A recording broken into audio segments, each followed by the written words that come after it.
Hi, Mati Girl! Kumusta kayo, pe?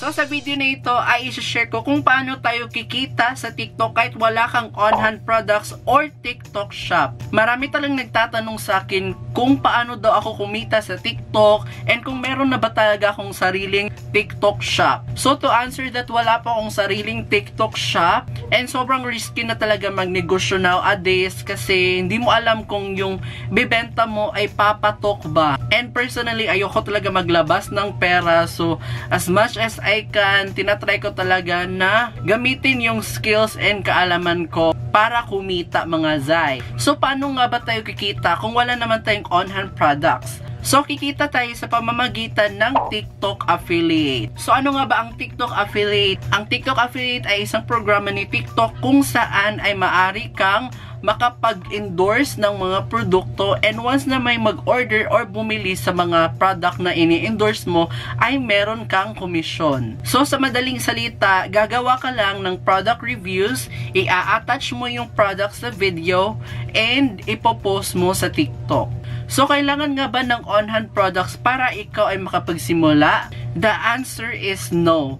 Kasi may pa-free samples yung mga TikTok shops na kung saan maaari kang makapag-request. Ngunit nakadepende ito sa mga shops kung i-approve nila yung request nyo. So, one way of promoting then is to buy the product itself and make sure na gagamitin mo talaga siya para hindi ka rin lugi, te. For example, bumili ka ng sapatos from TikTok and once na dumating yung parcel mo ay mag-unboxing video ka and i-review mo yung product.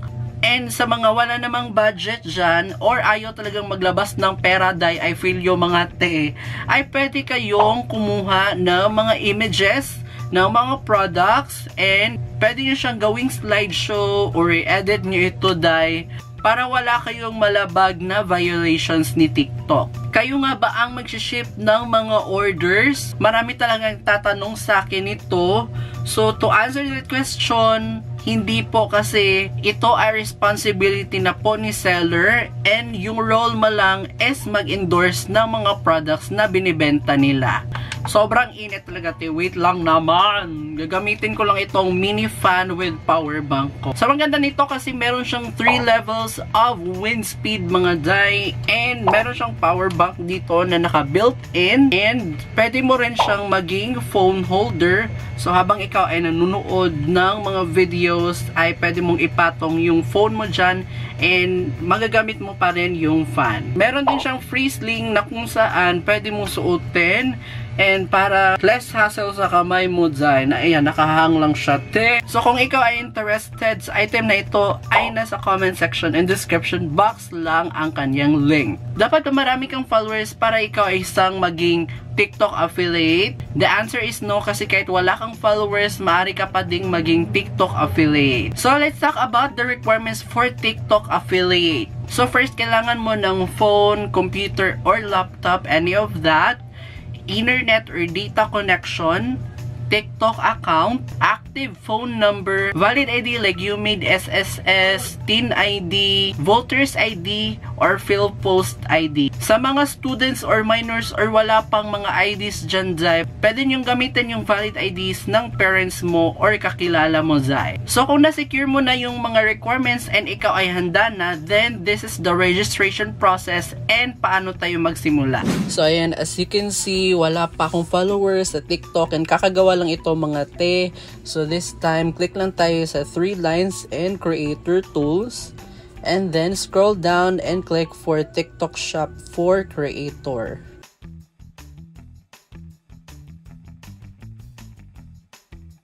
So, ayan, hindi po tayo eligible kasi wala tayong 1,000 followers, but we can make this happen by just following these steps mga day. So, i-open nyo lang yung browser nyo. I-type nyo itong seller-ph.tiktok.com. Once na ma-direct kayo sa website na ito, ay i-click nyo lang yung sign up with TikTok account. So, pumili lang kayo guys kung saan dito yung login nyo for TikTok. So, mine is Google. So, sinign ko lang yung Google account ko. And then, na-direct na ako sa page na ito. So, scroll down and click authorize. So, dito na part ay mag-a-add tayo ng contact information. So, yung nilagay ko ay yung email address ko. So, pagkatapos kong ilagay yung email address ko, i-click lang yung send code and then open your email address and then i-copy nyo lang yung verification code and paste it. Pwede din yung phone number nyo and i-check nyo lang yung messages nyo for the verification code. So, once na ma-direct na tayo sa next part of the registration, ay i-click nyo lang yung individual for the business type.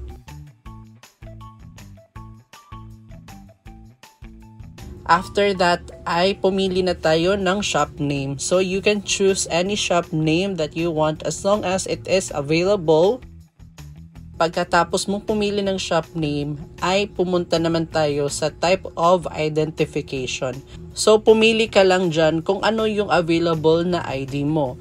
And then, click the upload button and i-upload nyo yung valid ID nyo. Make sure na ito ay clear para makita talaga yung information ng iyong ID. So, automatic na naka-fill in na yung mga information and i-double check nyo lang kung tama yung mga information. And i-double check nyo ulit yung mga information nyo if ito ay tama. And click confirm. Click nyo lang yung submit, direct ka sa page na ito. So, sa left side ng website ay i-click nyo lang yung my account and then look for link TikTok accounts. So, as you can see, stalled pa yung status ng TikTok account ko. So, I waited for a day para ma-approve yung registration ko. So, after 1 day, ay na-approve na yung TikTok account ko. So, after mong ma-approve, ay pumunta ka lang sa yung TikTok app and then click the 3 lines and click the creator tools and scroll down and look for TikTok shop for creator. So, ayan, nakita na natin na tayo ay na-approve na talaga and click get started. So, click not now para matapos natin yung registration. And then, click product marketplace. So, dito makikita natin na yung mga products ay pwede nating i-add and pwede din tayo makapag-search ng mga products na gusto nating i-promote. So, in order to complete the registration, ay kailangan pa natin gumawa ng commission account. So, i-type in nyo lang yung first and last name nyo and make sure na ito ay magkatugma sa yung GCash account or sa yung bank account. And after that, click submit. So, ayan, nakakreate na tayo ng account. So, this time, pwede na tayong mag-add ng mga products na gusto nating i-promote. You can add as much as you can, but you can only attach 7 products in one video. So, after mong ma-add yung mga products, ay pwede na tayong gumawa ng video.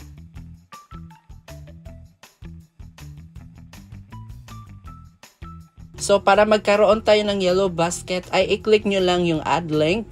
And then, click the yellow basket. And then, mag-add lang kayo ng mga products na ipopromote nyo sa video. You can also customize the product name and mag-add na din kayo ng caption sa video nyo. And after that, ay pinost ko na yung video para makita nyo na meron na tayong yellow basket. Ayan, so meron na siyang yellow basket and kahit wala tayong followers ay naging TikTok affiliate na tayo, guys. So, kung gusto nyo makita yung commissions nyo and if meron na nag-order, so i-click nyo lang yung 3 lines and creator tools and then TikTok shop for creators. So, makikita natin dito na merong nag-order na isa. So, to check your commissions, just click commissions. And eto na siya, guys. Meron tayong 944.58 cents. So, makikita mo rin yung affiliate orders mo dito na section. So, as you can see, ito yung mga products na naibenta natin.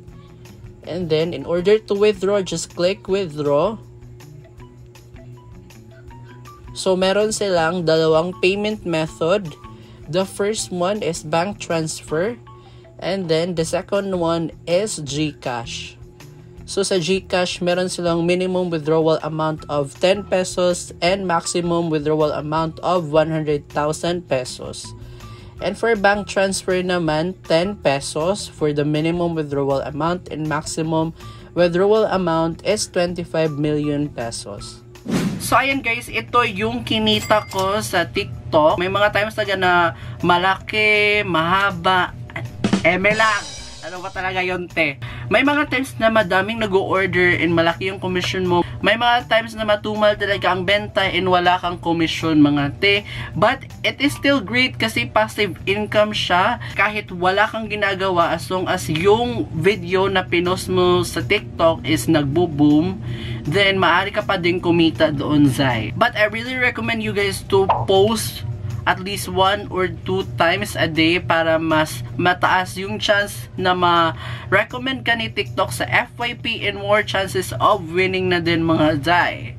Even small creators are earning a lot from this and wala naman ding masama, Day, kung i-try mo ito, te. Malay natin, Day, mag-work. And so, nakakataba talaga sa puso, mga Day, na makabasa ng mga comments na dahil sa iyo, Day, nalaman ko yung TikTok affiliate emirate ganyan, Zai. And kumita na din sila. So, I hope na ito information na share ko sa inyo ay makatulong din. So, anyway, thank you guys for watching this video.